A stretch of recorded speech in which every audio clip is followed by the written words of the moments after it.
Hi மக்களே, எல்லாருக்கும் வணக்கம். இது வந்து பார்த்தீங்கன்னா மிளகா விதைங்க. மிளகா விதையை வந்து பார்த்தீங்கன்னா நர்சரியில் போய் கேட்டதுக்கு 80 காசு to ₹1 பச்சை மிளகானுடைய நாற்று சொன்னாங்க. ஸோ அதனால தான் வந்து பார்த்தீங்கன்னா நம்மளுக்கு வந்து கிட்டத்தட்ட ஒரு 5000 நாற்று தேவை அப்படின்னு பார்த்தாக்கா ₹5000 வேணும். குறைஞ்சபட்சம்னு பார்த்தா கூட 80 காசு சொன்னாங்க இல்லையா, ₹4000 வச்சு வேணுன்றதுக்காக நாம் வந்து தோட்டக்கலைத்துறையில் ஆலோசனை கேட்டோம். அங்கே வந்து பார்த்தீங்கன்னா மிளகா விதை வந்து ஃப்ரீயாகவே கிடச்சிது. அதுக்கு சிட்டாடங்கள், ஃபோட்டோ, இந்த மாதிரி விஷயங்கள் ஆல்ரெடி டீட்டெயிலாக வீடியோ போட்டிருப்பேன்.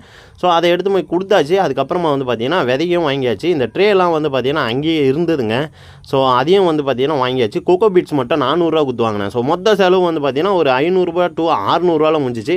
மீதி வந்து பார்த்தீங்கன்னா குறைஞ்சபட்சம்னா கூட நம்மளுக்கு ₹3400 மிச்சம் இல்லையா. ஸோ இந்த மாதிரி வாய்ப்புகளை நீங்கள் பயன்படுத்திங்க. ஏன்னு கேட்டிங்கன்னா இலவசமாக தர்றது கவர்மெண்ட்டில் ரெடியாக இருக்காங்க. நீங்கள் வாங்குறதுக்கு ரெடியாக இருந்தால் மட்டும்தான் அவங்க தரத்துக்கு ரெடியாக இருப்பாங்க. ஸோ வீடியோ பிடிச்சா ஒரு லைக் அண்ட் சப்ஸ்கிரைப் பண்ணி வச்சுங்க. இந்த மிளகாவை வந்து பார்த்திங்கன்னா நாம் வந்து பார்த்திங்கன்னா ஒரு 35 சென்ட்டுக்கு நம்ம நட போகிறோங்க இந்த 5000 நாற்றை. ஸோ வந்த வரைக்கும் வரட்டும். மீதி இருக்கிறது